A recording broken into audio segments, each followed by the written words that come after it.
7-year-old twins stun the judge with their legal brilliance, shocking the entire courtroom. Before anything else, if you're watching this from a place of struggle, know that you're not alone. Drop a heart below. The silence in Denver's courthouse was deafening as Judge Patricia Hernandez called the case of Robert Wilson to order. The 72-year-old grandfather sat hunched in his chair, his weathered hands trembling slightly as he faced accusations of embezzling $75,000 from the Denver Children's Foundation. "Your Honor," came a clear, determined voice from the gallery, "we request permission to testify in defense of our grandfather." Every head in the courtroom turned to see 13-year-old twins, Madison and Mackenzie Wilson, standing side by side, their matching brown hair pulled back in neat ponytails, each clutching a carefully organized notebook. Their eyes held a maturity that seemed far beyond their years. Judge Hernandez raised her eyebrows in surprise. "Young ladies, this is a serious criminal proceeding." "We understand that, Your Honor," Madison interrupted respectfully. "That's exactly why we need to speak. We've been living with Grandpa Robert for 3 years now, ever since our parents died in that car accident. We know him better than anyone in this room." Prosecutor Daniel Rodriguez shifted uncomfortably. In his seat, he had prepared for character witnesses, but not for children. "Your Honor, surely the testimony of minors has just as much validity as any other eyewitness account," Mackenzie finished firmly. "We've been investigating this case for 4 months, and we have evidence that no one else has seen." Robert Wilson's eyes filled with tears as he watched his granddaughters stand up for him with unwavering determination. These were the same little girls who had come to him broken and grieving just 3 years ago. Now they were his champions, ready to fight for his honor when everything seemed lost. The courtroom buzzed with whispered conversations as Judge Hernandez studied the twins' earnest faces. Whatever happened next would change all their lives forever. 3 years earlier, Robert Wilson had been a different man. A recently widowed accountant enjoying his retirement, he spent his days tending his garden and volunteering at the Denver Children's Foundation, where he'd served as treasurer for 8 years. His quiet life was shattered by a single phone call. "Mr. Wilson, this is Denver General Hospital. There's been an accident." His son Michael and daughter-in-law Sarah were gone in an instant, leaving behind 10-year-old twins who barely knew their grandfather. Madison and Mackenzie arrived at his modest home with nothing but grief and 2 small suitcases. "I don't know how to take care of children," Robert had whispered to his neighbor that first night as the girls slept fitfully upstairs. "I raised one son, and look how that turned out. He moved across the country and I barely saw him twice a year. But love has a way of teaching us what we never thought we could learn." Within months, Robert had transformed his spare bedroom into a cheerful space with twin beds and a shared desk. He learned to braid hair, pack school lunches, and navigate the mysterious world of teenage emotions. The twins, in turn, watched their grandfather with curious eyes as he spent his evenings reviewing the Foundation's books with meticulous care. They saw how he would frown over discrepancies, call other board members to clarify expenses, and never sign a check without double-checking every detail. "Why do you work so hard on those papers, Grandpa?" Mackenzie had asked one evening. "Because every dollar we manage belongs to children who need help," Robert replied solemnly. "That's a sacred trust, sweetheart. We can never be careless with other people's hope." Those words would echo in their minds 6 months ago when the accusations first surfaced, setting the twins on a path that would test everything their grandfather had taught them about truth, justice, and the power of careful observation. 4 months before the trial, the Wilson household had been turned upside down by a knock at the door. Detective Maria Santos stood on their porch with a search warrant, her expression apologetic but firm. "What's this about?" Robert asked, his face pale as officers began examining his home office.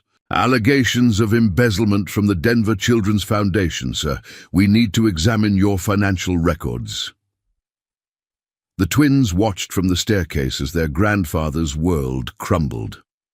Madison grabbed Mackenzie's hand as they overheard. Phrases like $75,000 and systematic theft over 6 months. That night, after Robert had gone to bed early with a headache, the twins sat in their room with Madison's notebook open between them. "This doesn't make sense," Madison whispered. "Remember how Grandpa always makes us count our allowance twice before we spend it? He's obsessed with being careful with money."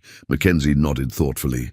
"And what about that time he found a $20 bill in the grocery store parking lot? He spent an hour trying to find the owner before finally turning it in to customer service. We need to help him," Madison declared, "but we need to be smart about it."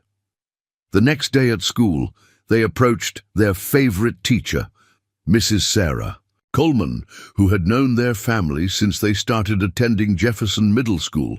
"Mrs. Coleman," Madison began carefully, "if we wanted to do a research project about investigating inconsistencies in accusations, would you help us understand how to document evidence properly?" Mrs. Coleman studied their serious faces. She had heard about Robert's situation through the school's parent network and suspected the twins' sudden interest in investigative methods wasn't coincidental. "Research projects require systematic observation and careful documentation," she said slowly. "But they also require permission from parents or guardians to visit any locations outside school." Within a week, the twins had official permission for their social studies project and began their careful investigation into the very foundation where their grandfather had poured his heart for 8 years. The Denver Children's Foundation occupied a cheerful yellow building downtown, filled with the laughter of children attending after-school programs. The twins visited twice a week, ostensibly to help with tutoring younger kids, but actually to observe the patterns they had begun to notice. Stephen Parker, the administrative director, was a nervous man in his mid-30s who always seemed to be checking his phone. The twins noticed he became particularly agitated whenever Robert wasn't present for his usual volunteer shifts. "Girls, you don't need to be here today," Stephen had said one Tuesday afternoon when Robert was at a doctor's appointment. "Maybe you should head home early." But Madison and Mackenzie stayed, quietly helping children with homework while keeping their eyes and ears open. They watched Stephen access the computer system that required 2 signatures for any significant financial transactions, Robert's and his own. "That's normal," Mackenzie whispered to Madison as they walked home. "Grandpa explained that the foundation requires dual authorization to prevent any single person from misusing funds. Then why does Stephen look so guilty every time he uses the system when Grandpa isn't there?" Madison wondered aloud. The twins began documenting their observations with the methodical precision their grandfather had unknowingly taught them. Madison tracked Stephen's behavior patterns, noting his increased nervousness on specific dates. Mackenzie focused on overhead conversations, carefully writing down fragments of phone calls that seemed suspicious. One afternoon, they overheard Stephen on the phone in his office. "I know the hospital can't wait much longer. Yes, I can get the money, but I need another week. My son needs this surgery now." The twins exchanged glances. They were beginning to see a pattern, but they needed more evidence before they could understand what it really meant. What they didn't realize was that their careful observations were about to uncover a truth that would shock everyone involved, including Stephen Parker himself. The breakthrough came when Madison discovered something crucial while helping her grandfather organize his medical appointments. Robert had been managing diabetes for several years, requiring regular visits to his endocrinologist, Dr. Patricia Martinez. "Grandpa, you have a lot of doctor visits marked in your calendar," Madison observed casually as they sat at the kitchen table. "Diabetes doesn't manage itself, sweetheart. Robert sighed. Dr. Martinez insists on seeing me every 2 weeks to monitor my blood sugar levels. It's been quite a journey these past 6 months. Madison carefully noted the dates in her investigation notebook. That evening, she compared them with the timeline Detective Santos had mentioned during the search, the dates when the alleged embezzlement occurred. "Mackenzie, look at this," she whispered excitedly. "Every single date when money supposedly went missing, Grandpa was at Dr. Martinez's office. Look, March 15th, doctor visit. March 15th, alleged theft. April 2nd, doctor visit. April 2nd, alleged theft. That's not a coincidence," Mackenzie breathed. "Someone knew exactly when Grandpa would be away from the foundation." The twins realized they needed medical records to prove their grandfather's whereabouts, but they also knew they needed permission from Robert himself. That conversation happened the next morning over breakfast.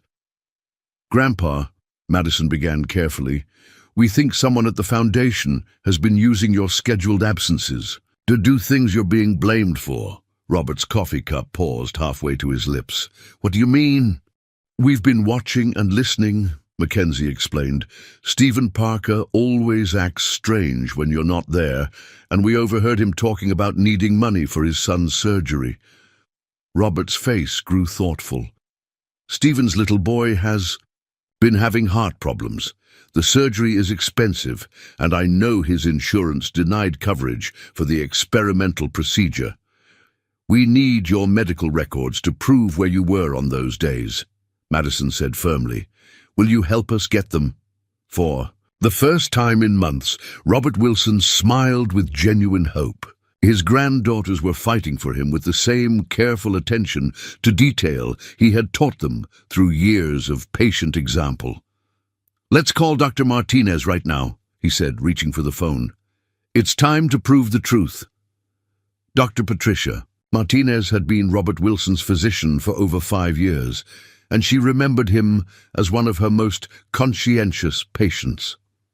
When the twins explained their need for medical records to establish their grandfather's whereabouts, she immediately understood the gravity of the situation. "Mr. Wilson has never missed an appointment in 5 years, Dr. Martinez confirmed during their meeting. "On every date you've mentioned, he was here for exactly 2 hours, 1 hour for examination and blood work, 1 hour waiting for results." Armed with official medical documentation, the twins felt they had built a strong foundation for their grandfather's defense. But they knew they needed something more. They needed to demonstrate the kind of man Robert Wilson truly was. That evening they asked their grandfather to tell them stories they had never heard before about his life with their grandmother, his military service, and his dedication to helping others. "After your grandmother died," Robert shared quietly, "I didn't know how to go on. The foundation gave me purpose. Every child we help there reminds me that love doesn't end when someone dies. It just finds new ways to grow." Madison carefully documented these conversations, but she also made another discovery while organizing Robert's personal papers. Hidden in his desk drawer were 2 sealed envelopes marked "For Madison" and "For Mackenzie in case I don't come home." With trembling hands, they opened the letters their grandfather had written in preparation for a possible conviction. "My dearest granddaughters," Robert's careful handwriting began, "if you are reading this, it means I have been found guilty of a crime I did not commit. Please do not let this destroy your faith in justice or in the goodness of people. Sometimes the truth takes time to emerge, but it always does eventually."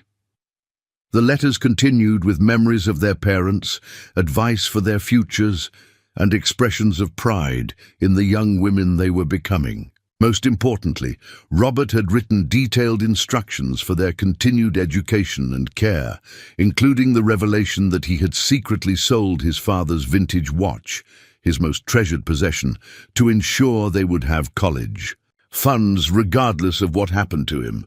By the time they finished reading, both twins were crying. They finally understood the full magnitude of their grandfather's sacrifice and love. Tomorrow, they would share not just evidence of his innocence, but testimony about the depth of his character. The truth was about to set them all free, but first, they had to find the courage to speak it in front of a room full of strangers. The courtroom was packed as Madison and Mackenzie Wilson took their places at the witness stand. Judge Hernandez had spent considerable time in chambers deliberating whether to allow minor children to testify, ultimately deciding that their direct observations were relevant to the case. Prosecutor Rodriguez remained skeptical. "Your Honor, while I respect these young ladies' desire to help their grandfather, we cannot allow emotional appeals to overshadow concrete evidence of financial irregularities." Defense attorney Marcus Thompson stood to address the court. "Your Honor, these witnesses have compiled systematic documentation that directly relates to the timeline of alleged crimes. Their testimony is factual, not emotional." Madison spoke first, her voice clear and steady despite her racing heart. "We created a timeline showing that Grandpa Robert was at Dr. Martinez's office during every instance when money allegedly went missing. We have medical records proving this." She presented the carefully organized documentation explaining how they had cross-referenced appointment schedules with bank transaction dates. The courtroom listened in fascination as a 13-year-old girl demonstrated investigative skills that had escaped the adults involved in the case. Mackenzie then shared their behavioral observations of Stephen Parker. "We noticed that Mr. Parker became very nervous whenever Grandpa wasn't at the foundation. We also overheard phone conversations about hospital bills and needing money urgently." "Objection," Rodriguez interrupted. "Hearsay from minors." "Your Honor," Judge Hernandez interrupted, "I'll allow the testimony regarding direct observations of behavior patterns." As Mackenzie continued her testimony, describing Stephen's suspicious actions and apparent distress about his son's medical needs, the courtroom atmosphere began to shift. Even Rodriguez found himself leaning forward, intrigued by the methodical approach these young girls had taken. Robert Wilson watched his granddaughters with tears streaming down his face.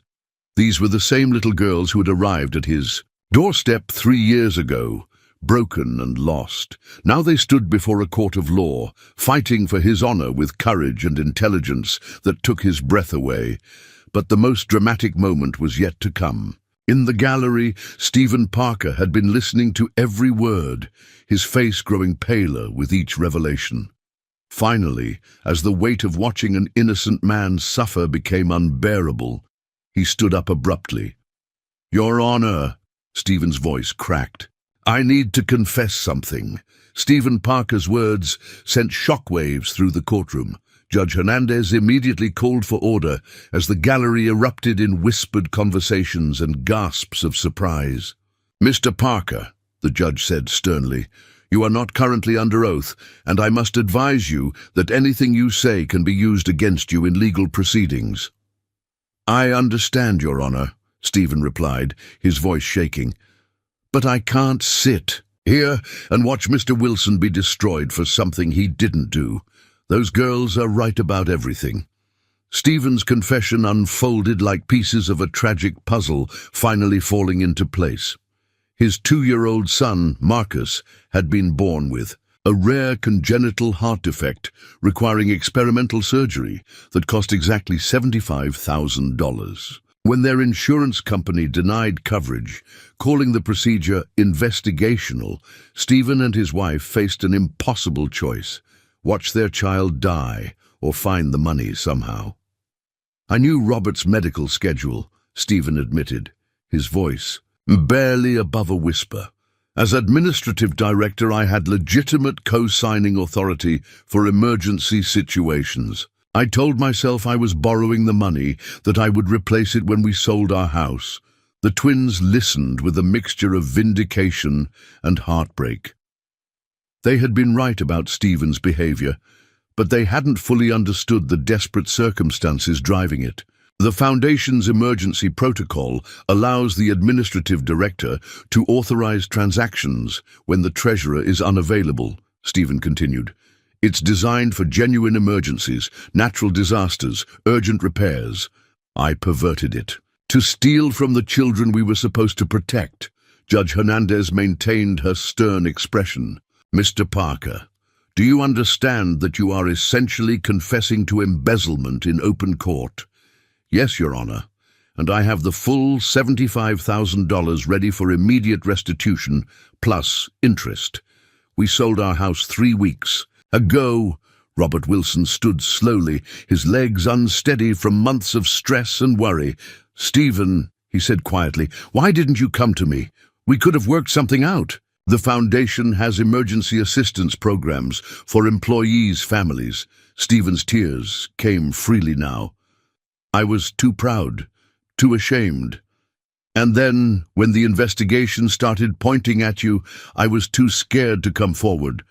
These girls showed more courage in 4 months than I've shown in my entire life. Madison and Mackenzie exchanged glances, their hearts heavy with the complexity of the situation. They had solved the mystery, but the solution revealed a tragedy that went far deeper than simple theft. 3 years had passed since that dramatic day in court, and the Wilson family had learned to live with the complex emotions that followed Stephen Parker's confession. Now 16 years old, Madison and Mackenzie were seniors at Jefferson High School, their reputation for analytical thinking and fairness well established among their peers.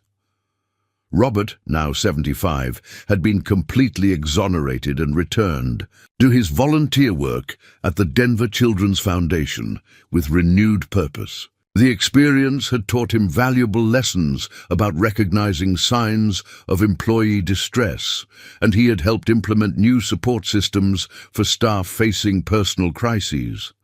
Stephen Parker had served his sentence through an innovative restorative justice program. Full restitution of $75,000 plus $15,000 in interest, combined with 200 hours monthly volunteering his accounting skills for non-profit audits. His son Marcus, now 5 years old, was healthy and thriving after the successful surgery. Stephen had become a passionate advocate for non-profit transparency and financial accountability. The twins had channeled their courthouse experience into school activities that reflected their growing interest in justice and truth-seeking. Madison served as president of the Mock Trial Club, while Mackenzie led the Student Government Accountability Committee, which ensured transparent reporting of how student fees were spent. You know what I learned from Grandpa Robert's case? Madison said during a school presentation about their volunteer work. The truth isn't always obvious on the surface. Sometimes you have to dig deeper, ask better questions, and look at patterns. Over time, their methodology, systematic observation, timeline correlation, and behavioral pattern analysis had become their signature approach to problem solving. Teachers regularly consulted them when investigating academic misconduct, and their principal had asked them to help redesign the school's honor code system. Most importantly, they had learned that justice wasn't just about punishment, it was about understanding, restoration, and preventing future harm. Stephen Parker's case had taught them that good people sometimes make terrible choices when faced with impossible circumstances. As they prepared for college applications, both twins knew their future lay in law, but their approach would always be colored by the lessons learned in that Denver courtroom when they were just 13 years old. At 22 years old, Madison and Mackenzie Wilson graduated from University of Colorado Law School with specializations that reflected their unique perspective on justice. Madison focused on family law with an emphasis on elder protection, while Mackenzie concentrated on corporate compliance and financial fraud prevention. Their senior thesis, Behavioral Pattern Analysis in Financial Crimes Against Vulnerable Populations, had caught the attention of several law firms and advocacy organizations. The twins had refined the investigative methodology they first developed as teenagers, creating a systematic approach to identifying financial abuse that traditional audit methods often missed. During their final semester, they interned together at Martinez and Associates, a firm specializing in elder abuse cases. Their supervising attorney, Maria Martinez, was impressed by their unconventional but effective approach to case investigation. Most law students focus on legal precedents and courtroom strategies, Maria observed during their final evaluation. You two approach cases like detectives, looking for behavioral inconsistencies and timeline correlations that reveal the human story behind the legal issues. Their internship involved 17 cases of suspected financial elder abuse, ranging from family members stealing from aging parents to caretakers exploiting their positions of trust. In 14 of those cases, the twins' pattern analysis had uncovered evidence that more traditional investigation methods had missed. One particular case resonated deeply with their personal experience. Elderly Margaret Chen had been systematically defrauded by her live-in caretaker, who had legitimate access to her financial accounts for bill-paying purposes. The twins recognized the same pattern they had observed with Stephen Parker, someone with authorized access abusing that trust during predictable absence periods. The key insight, Mackenzie explained to their law school classmates during a presentation, is understanding that financial abuse often occurs within legitimate relationships. It's not strangers breaking in, it's trusted individuals gradually expanding their authorized access. Their professor, Dr. James Richardson, encouraged them to consider academia. Your approach could revolutionize how we teach financial crime. Investigation. Have you thought about pursuing graduate research? But the twins had different plans. They wanted to practice law, not just study it. More importantly, they wanted to help families navigate the same kind of crisis they had faced with their grandfather. Their personal experience had given them insights that no textbook could provide. At 25, Madison and Mackenzie Wilson opened their practice in downtown Denver, just 6 blocks from the courthouse where they had testified 12 years earlier. Wilson & Wilson, Elder Protection and Financial Justice, specialized in cases involving exploitation of vulnerable adults, with a focus on situations where abuse occurred within trusted relationships. Their approach, now formally known as the Wilson Method, combined traditional legal investigation with systematic behavioral analysis and timeline correlation.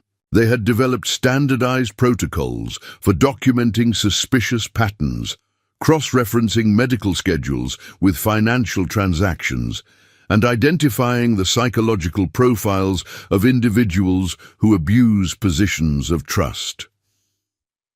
The method's effectiveness quickly gained attention in legal circles. Unlike traditional approaches that focus primarily on financial audits after suspicious activity was already suspected, the Wilson method could identify potential abuse patterns before significant damage occurred. Their first major case involved the Hendricks family, where 78-year-old Dorothy Hendricks suspected her nephew James was misusing his power of attorney. Traditional auditing had found no obvious irregularities, but the twins applied their timeline analysis and discovered that unusual financial activity consistently occurred during Dorothy's dialysis appointments, times when James knew exactly where she would be for predictable 3-hour periods. The beauty of the Wilson method, Madison explained to a conference of elder law attorneys, is that it recognizes patterns that financial audits miss. Authorized users don't leave obvious traces of theft. They leave behavioral traces of guilt and opportunity. Within 3 years, their methodology had been adopted by elder protection agencies in 12 states. The Colorado Department of Human Services reported an 89% success rate in detecting financial abuse when the Wilson method was properly implemented, compared to 34% with traditional audit-only approaches. Mackenzie had developed the training protocols, teaching other attorneys and social workers how to recognize the subtle signs they had first observed in Stephen Parker's behavior. Nervous energy around the vulnerable person, excessive interest in their medical schedules, resistance to transparency about financial decisions. These are red flags that numbers alone won't reveal. But perhaps most significantly, their work had attracted the attention of Stephen Parker himself, who had completed his community service and was now working as a non-profit financial transparency consultant. He approached them with a proposal that would test everything they believed about justice, redemption, and second chances. Stephen Parker's proposal was both surprising and controversial. He wanted to work with the Wilson twins to develop training, programs that would help non-profit organizations prevent the kind of financial abuse he had committed 8 years earlier. "I know I'm probably the last person you want to partner with," Stephen said during their initial meeting at the Wilson offices, "but I understand the mindset of someone who abuses authorized access because I've been there. I can teach organizations to recognize warning signs that even your method might miss." The twins found themselves in an ethical dilemma that echoed the complexity of their grandfather's original case. Stephen had paid his debt to society, made full restitution, and spent years working to prevent others from making his mistakes. His son Marcus, now 10 years old and healthy, was thriving in school and completely unaware of his father's past crimes. "This isn't about forgiveness," Madison said carefully. "It's about effectiveness. If your insights can prevent other families from going through what Grandpa Robert experienced, then we have an obligation to consider it." Mackenzie was more skeptical. "But how do we know this isn't just an attempt at reputation rehabilitation? How do we know your motivations are genuine?" Stephen's response surprised them both. "You don't, and you shouldn't take my word for it. Apply your own method to evaluate me. Look at my behavioral patterns over the past 8 years. Cross-reference my volunteer hours with my financial disclosures. Talk to the families I've helped and the organizations where I've worked. If your analysis shows inconsistencies or red flags, then don't work with me." This was unprecedented. A potential partner, essentially asking to be investigated by the very method he hoped to help improve. The twins spent 6 weeks conducting a thorough analysis of Stephen's post-conviction life, interviewing his supervisors, reviewing his financial records, and observing his interactions with vulnerable populations during his volunteer work. Their conclusion was complex but clear. Stephen Parker had genuinely transformed his life. But more importantly, his insider knowledge of financial abuse psychology could help strengthen their prevention methods in ways they hadn't considered. Robert Wilson, now 78 and still volunteering at the Denver Children's Foundation, gave his blessing to the partnership. "Redemption isn't just about paying for mistakes," he told his granddaughters. "It's about using those mistakes to prevent others from suffering the same harm." The testing ground for their enhanced methodology came sooner than expected. Margaret Thompson, a 79-year-old retired teacher, was referred to Wilson by her concerned neighbors. Her 14-year-old twin grandsons, Kevin and Kyle, had approached their school counselor with suspicions about their grandmother's live-in caretaker, David Cruz. The case was remarkably similar to Robert Wilson's situation from 20 years earlier. An elderly person with legitimate medical needs, a caretaker with authorized access to financial accounts, and observant young relatives who noticed behavioral inconsistencies that adults had missed. "David always gets nervous when Grandma has doctor appointments," Kevin explained during their initial consultation. "And he tries to keep us away from the house on those days." Kyle added, We started writing down when weird things happen, just like you two did with your grandpa. David talks on the phone about needing money, and it's always on days when Grandma isn't home. Madison and Mackenzie exchanged glances, seeing their 13-year-old selves reflected in these earnest teenagers. The twins applied the Wilson method to Margaret's case, but this time they had Stephen Parker's additional insights about the psychological patterns of financial abusers. Caretakers who abuse their position often develop ritual behaviors around their crimes, Stephen explained during their case conference. They convince themselves they're borrowing, not stealing, so they create elaborate justifications and timing patterns that make them feel less guilty. The enhanced investigation revealed that David had been systematically transferring money during Margaret's dialysis appointments, using her debit card for cash advances that he categorized as emergency medical expenses. The timing was so precise and predictable that it created a clear behavioral signature. When confronted with the evidence, David broke down and confessed, revealing that he needed money for his mother's cancer treatments in Mexico. Like Stephen Parker years earlier, he had started with good intentions, but had crossed ethical and legal boundaries when desperation overcame judgment. Margaret Thompson chose to handle the situation through restorative justice rather than criminal prosecution, with David making full restitution and agreeing to community service while receiving help finding legitimate resources for his mother's medical care. As Kevin and Kyle watched their grandmother's compassionate response to David's confession, they learned the same lesson the Wilson twins had absorbed years earlier. Justice isn't just about punishment, it's about understanding, prevention, and helping people find better choices when facing impossible circumstances. At 35 years, old Madison and Mackenzie Wilson stood before a packed auditorium at the National Conference on Elder Protection, accepting the prestigious Innovation in Legal Practice Award for the Wilson Method. Their systematic approach to detecting financial abuse had been adopted by agencies in 42 states and had prevented an estimated $12 million in elder financial exploitation over the past decade. "This award belongs to our grandfather, Robert Wilson," Madison said during their acceptance speech.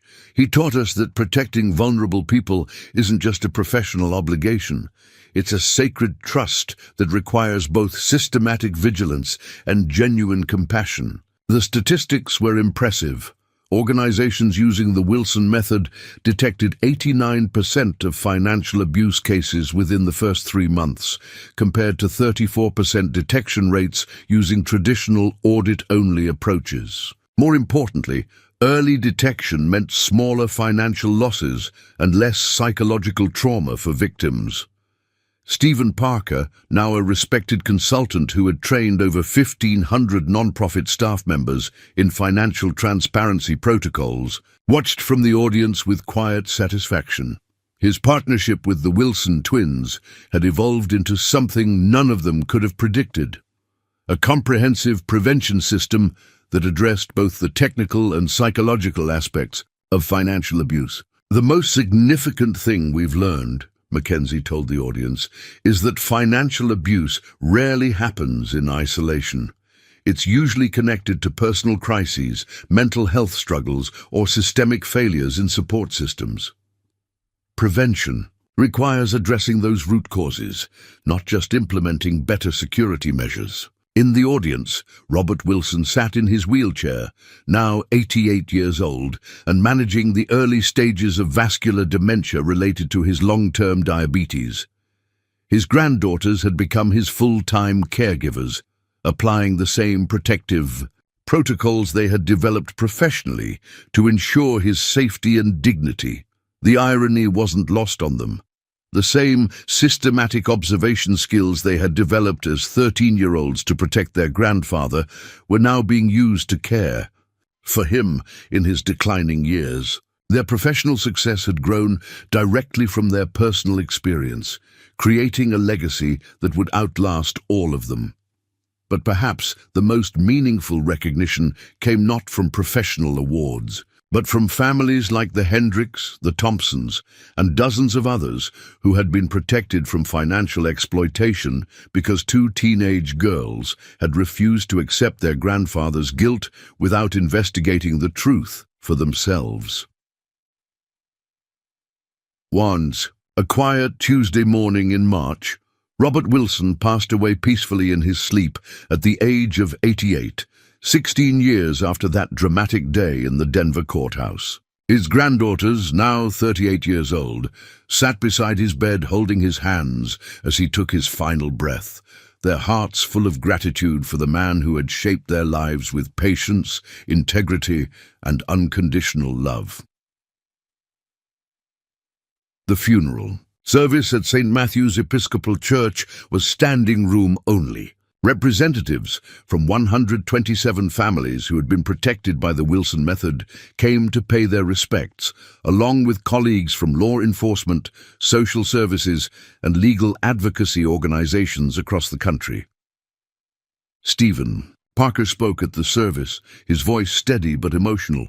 Robert Wilson taught me that redemption isn't about erasing our mistakes. It's about using them to serve others better. He could have destroyed me when I confessed to framing him, but instead he chose to understand, forgive, and help me find a path forward. That grace changed not just my life, but the lives of every family we've been able to protect since then. In the weeks following Robert's death, Madison and Mackenzie established the Robert Wilson Institute for Elder Protection, a non-profit organization dedicated to training families, caregivers, and community organizations in recognizing and preventing financial abuse. The Institute's 3 core programs reflected everything their grandfather had taught them about protecting vulnerable people. The Family Guardian program taught relatives how to implement systematic oversight of elderly family members' financial affairs without being intrusive or disrespectful. The Caregiver Certification Program provided training in ethical standards and transparent financial management for professional caregivers. The Community Watch Initiative helped neighbors and friends recognize warning signs of exploitation. Their first case at the Institute came just 3 months after Robert's death. 12-year-old twins Emma and Ella Martinez approached them with concerns about their great-grandfather's nephew, who seemed to be pressuring the elderly man to sign financial documents during family visits. As Madison and Mackenzie sat across from these earnest young girls, so reminiscent of themselves 25 years earlier, they felt the profound satisfaction of knowing that their grandfather's legacy would continue protecting families for generations to come. Age doesn't matter when it comes to observing suspicious behavior, Mackenzie told Emma and Ella during their first meeting. What matters is knowing what to look for, how to document it systematically, and having the courage to speak up when something doesn't feel right. Madison added, "Your great-grandfather is lucky to have you watching out for him, just like our grandpa was lucky to have us." As the Wilson Institute's work expanded to help families across the country, the twins often reflected on the remarkable journey that had begun with 2 frightened 13-year-olds standing up in a courtroom to defend their grandfather's honor. They had learned that justice wasn't a destination. It was a daily choice to protect the vulnerable, seek the truth, and believe in the possibility of redemption for everyone willing to take responsibility for their actions. Robert Wilson's voice lived on in every family they helped, every caregiver they trained, and every young person who learned that age was no barrier to standing up for what was right. His greatest legacy wasn't the money he had protected or the innocence he had maintained. It was the example he had set of how love, patience, and unwavering integrity could transform tragedy into triumph and pain into purpose. The story that began with accusations and ended with vindication had become something far greater, a testament to the power of family, the importance of truth, and the endless possibility for people to learn, grow, and use their experiences to serve others with compassion and wisdom.